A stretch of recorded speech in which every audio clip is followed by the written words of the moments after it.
Ya, terima kasih Ibrahim. Saudara, kita ke informasi pertama di Kompas Petang. Polda Jawa Barat melakukan pemeriksaan psikologis terhadap 4 terpidana kasus pembunuhan Vina dan Eki. Keempat terpidana yakni Hadi, Eka, Supriyanto, dan Rivaldi berangkat dari Lapas Kebonwaru pada pukul 10.30 waktu Indonesia Barat. Pemeriksaan psikologis ditangani unit Jatanras Polda Jabar. Kuasa hukum terpidana menyebut polisi belum memberikan keterangan resmi terkait tujuan dari pemeriksaan terhadap 4 terpidana kasus Vina.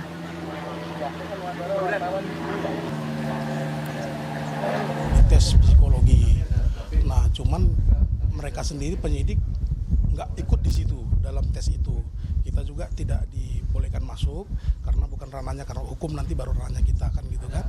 Jadi yang ngetes itu ibu-ibu yang ngetes psikologinya. Jadi tadi yang udah masuk dites dulu Hadi. Nanti berikutnya bergantian yang 3 lagi. Ada Supriyanto, ada Eka, ada Rivaldi. Tadi saya tanya ke penyidik, peruntukannya untuk apa itu tes psikolog? Atau juga mereka kan sudah selesai kan, sudah inkrah. Jadi mereka bilang ya mungkin untuk ada hubungannya dengan Peggy mungkin, begitu mungkin. Tapi belum ada keterangan? Belum ada keterangan resmi bahwa peruntukan untuk dites psikologi itu untuk apa nggak tahu.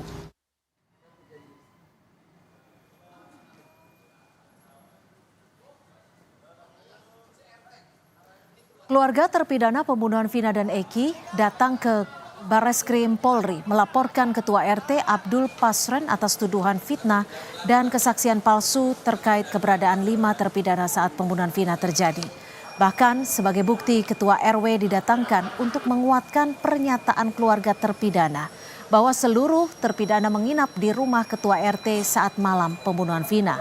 Sebelumnya Ketua RT dalam persidangan menyatakan kelima terdakwa tidak menginap di rumahnya pada malam kejadian.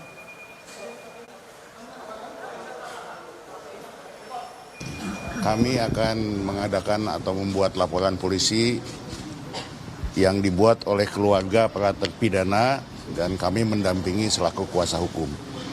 Kami sudah menyiapkan alat-alat bukti berupa saksi-saksi, kemudian keterangan pernyataan-pernyataan, kemudian juga putusan pengadilan, dan juga bukti elektronik berupa video-video yang nanti akan kami sampaikan kepada penyidik.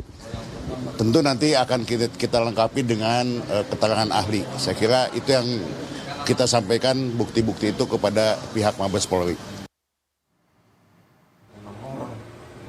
Meski belum mendapat surat resmi pemberitahuan rekonstruksi tersangka Peggy, namun kuasa hukum Peggy Setiawan akan menolak rekonstruksi yang digelar Polda Jawa Barat. Jika dipaksakan untuk gelar rekonstruksi, kuasa hukum bertanya, alat apa yang digunakan Peggy untuk membunuh Vina karena Peggy dan Vina tidak saling kenal. Kuasa hukum mengingatkan pesan yang disampaikan Kapolri, cari bukti tak terbantahkan, khususnya untuk tersangka Peggy Setiawan agar tak ada lagi polemik.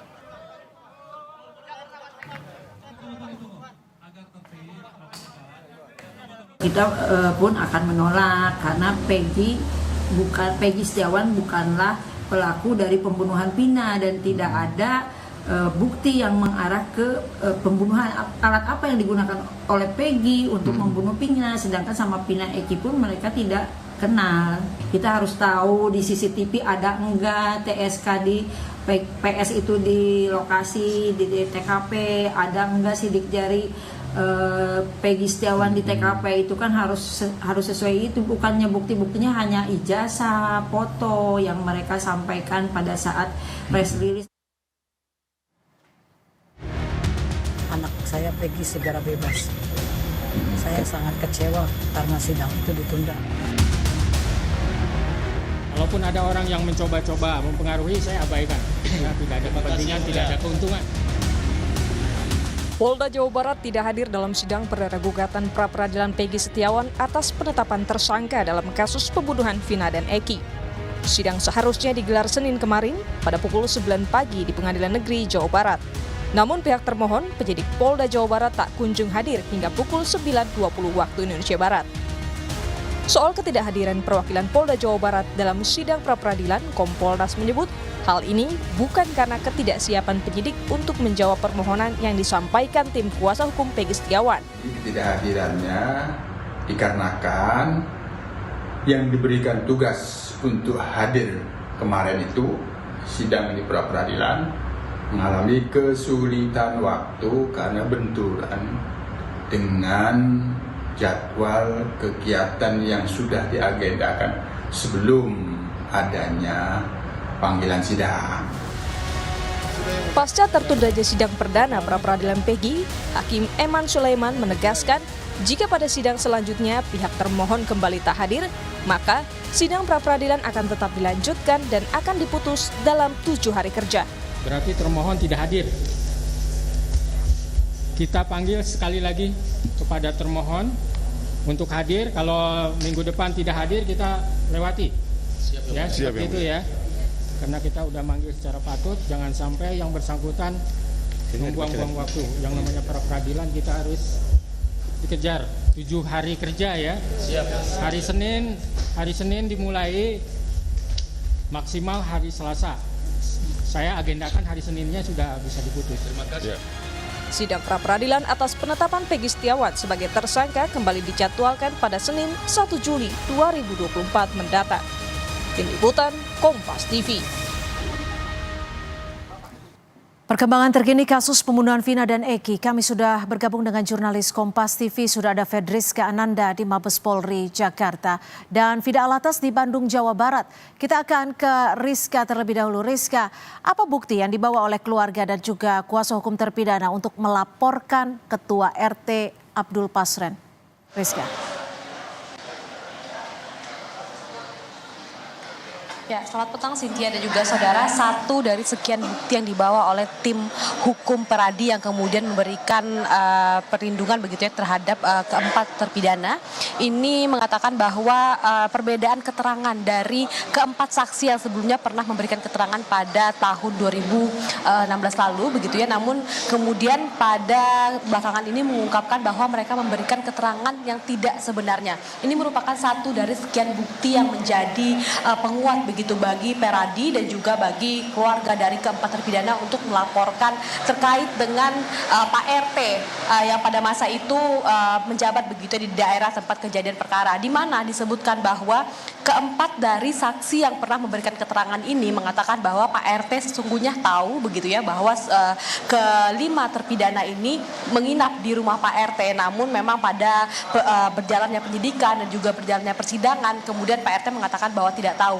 Nah, kenapa kemudian peran dari Pak RT ini menjadi sangat penting ataupun menjadi kunci begitu? Dikarenakan memang diketahui bahwa juga putra dari Pak RT juga tadinya mereka ketahui bersama-sama dengan para saksi dan juga para terpidana ini kemudian tidak menjadi terpidana begitu, tidak menjadi tersangka. Jadi sehingga memang ada kecurigaan begitu bahwa diduga terjadi salah tangkap. Kalau misalkan kita juga pernah mengikuti Cynthia dan juga saudara bagaimana kemudian ketika Peradi ini melakukan konferensi pers di gedung Peradi yang mengatakan bahwa terkait dengan ketidakadilan yang saat ini diduga dialami oleh keempat terpidana ini adalah diduga ini adalah salah tangkap. Jadi selain memberikan keadilan kepada Vina dan juga Eki sebagai korban, namun terpidana yang diduga menjadi korban salah tangkap ini juga harus diberikan keadilan. Begitulah yang dikatakan oleh Peradi sehingga memberikan perlindungan hukum kepada keempat terpidana. Cynthia. Ya, dari Mabes Polri kita bergeser ke Bandung, Jawa Barat. Sudah ada Fida Alatas. Fida, sudah adakah keterangan resmi atau statement dari Polda Jawa Barat terkait tidak hadirnya di sidang pra-peradilan Peggy? Apakah dipastikan pada 1 Juli mendatang Polda Jawa Barat akan hadir di persidangan? Cynthia, hingga kini pihak Polda Jabar masih bungkam. Kami sudah mencoba untuk menanyakan hal tersebut kepada baik itu Kabid Humas Polda Jabar maupun Ditreskrimum Polda Jabar terkait hal ini. Namun hingga kini belum ada statement yang diberikan terkait alasan mangkirnya atau tidak hadirnya pihak terlapor dari Polda Jabar pada sidang pra-peradilan Peggy Setiawan kemarin. Tentunya hal ini sangat dipertanyakan, Cynthia dan juga saudara, mengingat kalau kita menilik ke belakang, sebetulnya sudah berkali-kali Polda Jabar ini menyebutkan bahwa pihaknya telah siap untuk menerima gugatan dari pra-peradilan penetapan tersangka Peggy Setiawan, di mana pihak Polda Jabar ini berkali-kali menyebut bahwa pihaknya ini juga telah mempersiapkan tim hukum. Lalu juga kalau kita melihat pihak Polda Jabar ini juga sudah melayangkan atau melimpahkan berkas perkara tersangka Peggy Setiawan kepada Kejaksaan sejak 20 Juni lalu, di mana kalau dari berkas perkara tersebut ini sudah ada kurang lebih sebanyak 70 saksi yang diperiksa atas kasus pembunuhan Vina dan juga Eki yang melibatkan Peggy Setiawan sebagai tersangka, di mana dari ke-70 saksi tersebut ada paling tidak 18 saksi yang dinilai ini memberikan kesaksian yang memberatkan tersangka Peggy Setiawan. Namun memang Cynthia, hingga kini kami masih belum mendapatkan respon terkait hal ini. Padahal memang Cynthia dan juga saudara, kalau kita melihat ini sebetulnya kesaksi atau kehadiran dari Polda Jabar di sidang pra-peradilan kemarin pada tanggal 24 Juni ini banyak ditunggu, apalagi ini seharusnya menjadi momen ajang pembuktian dari Polda Jabar jika kemudian bukti yang dimiliki atau dikantongi pihaknya atas penetapan tersangka Peggy Setiawan ini adalah bukti yang kuat begitu, Cynthia. Ya, Vida, lalu sudah adakah kapan tepatnya rekonstruksi yang santer didengar akan dilakukan?